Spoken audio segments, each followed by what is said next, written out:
globally around the world, what I'm going to talk about. No one hardly can, very few people see it. No one's looking for it. It happens so quickly. The human eye just can't see it. And it's the biggest problem out there. And I'll probably have to talk about it in detail because it's very, very confusing. But if you can put this in your toolbox, it could be one of the most powerful things that you've ever maybe experienced or learned in teaching tennis regarding the serve. The timing of the leg drive and the racket entry. Forget the grip for a second and bending and all these other things that go into the serve. The number one problem around the world, it doesn't matter club player, it doesn't matter college player, and this is a little more prominent on the women's tour, and it's, in my opinion, because the guys at a younger age are throwing more, they synchronize the lower body to drive the engine, football, baseball, whatever it is, the timing of the leg drive and the racket entry is timed much better. Now there's a lot of females out there that serve, that their serve is biomechanically pretty correct. But I'll go out on a limb and say it's well into the 90% that most of them are all incorrect. Almost all of them on the second serve are way off. Let me explain. This is key. When you're hitting the serve, we've all been taught, you want to relax, you want to be smooth, you want a continuous motion, all that stuff. Forget about that for a second. That's not what I'm going to talk about. What I'm going to talk about is when should the racket enter this area? And if you're not looking for it, well, first you got to be aware of it. Then once you're aware of it, then you got to look at it. Then you got to really see it because they might be in there 20%, 30%. Some people are in there way over here before the legs drive. Let me explain, because I know a lot of people are confused. So let's just say I go into my serve. I'm going to do, and I'll talk a little bit about some of the key things on the serve in general. You go to serve the ball, the tossing and the bending and the tilting. There's going to be a toss, a bend, and a tilt. And in general, probably the most optimal way to do it should be at the same time. Instead of going, ooh, ah, ooh. Okay, instead of having a shake and a bake and whatever, you want to try to toss, bend, and tilt at the same time. A guy named Federer does that, he's pretty good, okay? So toss, bend, and tilt at the same time. So that's just something right off the top that everybody should remember. If you can toss, bend, and tilt at the same time, you're going to be more rhythmic. The position of the elbow. The elbow should always be shoulder, shoulder, elbow. It should always be, you can draw a straight line, don't even need to look. There's a straight line through my shoulder, shoulder, elbow, every time. It's almost going to be like a seesaw or a teeter-totter. I change this, but I don't change the angle. This angle is a constant. One of the biggest things, there was one kid, his elbow was 3 inches too low. We had him serve from this position. The next serve, he hit it 12 miles faster because you can get over the top quicker. I'll get into that in a second. But that's not what we're here to talk about. What I'm here to talk about is how this should be timed. Now, I toss, bend, and tilt, shoulder, shoulder, elbow. Here's what happens. The number one problem, when the racket starts to come towards this area, when the racket starts to enter, all right, when the racket starts to enter, and I wouldn't even go and tell people to back scratch and stuff like that. If you want to use that as a teaching tool or whatever, that might be good, but that could mess a lot of people up because they stick it down there a week early, and that kind of exacerbates the problem I'm talking about. Now, you might get the kids to hit up more, but just be careful about that, because here's what should happen.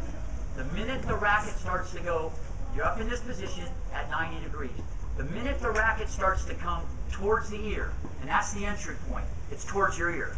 You don't want to do what we call externally rotate and go that way. A lot of kids do that. You see like the frying pan or waiter or whatever, all right? So the racket comes this way. I'll talk about that in a minute also. The key is on toss, bend, and tilt. Now from this position, anybody want to guess what happens next? It's all, okay, this is the key. If I had anybody come out here and throw a ball, everybody would do it right. Well, maybe John would, but most everybody would do it right, okay? Hey, you're in the front row, okay? Everybody would do it right. drive initiates racket speed. Leg drive biomechanically initiates the racket speed. There's a timing that has to occur. Here's what happens.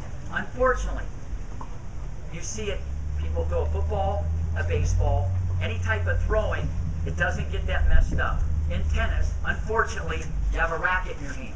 Your arm is now twice as long. That's just the deal.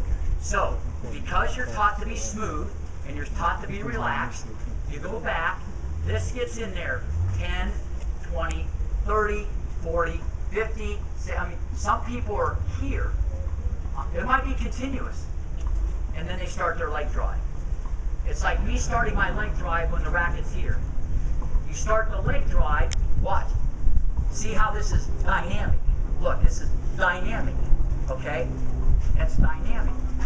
Now watch this, same thing. It's dynamic. The leg drive initiates the racket as it comes in. So what we found out, and this is huge, so many people serve, it just went off the charts just by this. But you got, this is the only thing I look for. I don't talk about the ball toss unless they're tossing it like in a tree or something. I don't even get into that. This is the #1 culprit. Even if they start their leg drive here, I don't know how much power they're losing. Ask Brian if he could ever measure that. It's huge. They start the leg drive too soon. Now, the great Venus, as people say, you know, it's just great serve, whatever, whatever. Not true whatsoever. Serena does. The timing of it is almost spot on, even though on her second serve she's in too soon. Here's V, all right? She does her thing. Forget all the other things. Her racket is right there. Forget even in here. She's not only in too soon, she's on this side of her body. And then she drives her legs. And being 6'1", 160, this is why you see this come out at the end. And people on TV are going, oh, no wonder the serve's 68 miles an hour in the middle of the box like a nice little butterfly. Her head went this way, her leg went that way, her hip went that way. If you got that much linkage and you're that athletic as Venus is, and you drive as hard as you can from here, you're going to go in that direction. Try it when you go home. You got insurance. Okay, so from this position, and what I'm saying is, she probably could have hit 140 on her first serve. I'm serious, because you can't, you know, you got a body like that. That's a gift. And her second serve could have been 105, 110. It says second serve's in the 60-mile-an-hour range. What's going on? Something's the matter. It's all timing. The timing is so discombobulated, it's out of control. So, as the racket starts to enter, watch, as the racket starts to enter, the legs drive the racket. As the racket starts to enter the back, the legs drive first. What we see people leak. They leak in 5, 10, 15, 20, 30. We see them leak in there all the time. Here's the problem. You can still get it in. You can still hit it 100 some miles an hour. You can get away with it. But the bottom line is, what did you leave off the table? What could you have had during your career if you'd have had more optimal mechanics?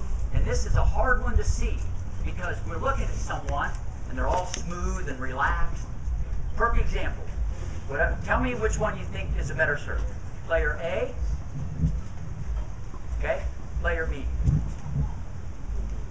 A lot of people might think A because cosmetically it was smoother, it was relaxed, it looked good. My racket was down my back all the way when my legs started driving. On the second one, I built in a hesitation. And it was interesting, when you have a hesitation, because I'm getting into the correction now, you can't just say, hey Matt, you're into your back too soon. Good luck, buddy. It ain't gonna work. You gotta, then how do we correct it? Here's what we do. We put you on probation, okay? I know some of you guys have been there too, all right? Put you on probation. We start here from this position. From this position. Why? I want you to get your house in order, all right? You gotta get your act together. We can't just tell you, slow the racket down, you're in too soon, good luck. It's not gonna work. Start the kids from here, 90 degrees, a little tilt, like a little gooseneck of the rackets like this. They're going to toss, bend, and tilt, and all I want them to do is they're going to drive the legs first. See, my legs go, this is happening first. If this is in, there, you're going to lose a little power. Little power. Little power. You can still do it. You're just driving too late. And no one, I'm telling you, no one sees it. This is huge. This is a huge, huge thing. And through all Brian's research, I mean, the speeds that have increased, and just how much better biomechanically so many these players have become. It's amazing. I was at the USTA and there was 12 girls serving, and I was with all the coaches, and I just asked, they're all firing, they're all 14 and under, and I asked the coach, I said, tell me who you think has the best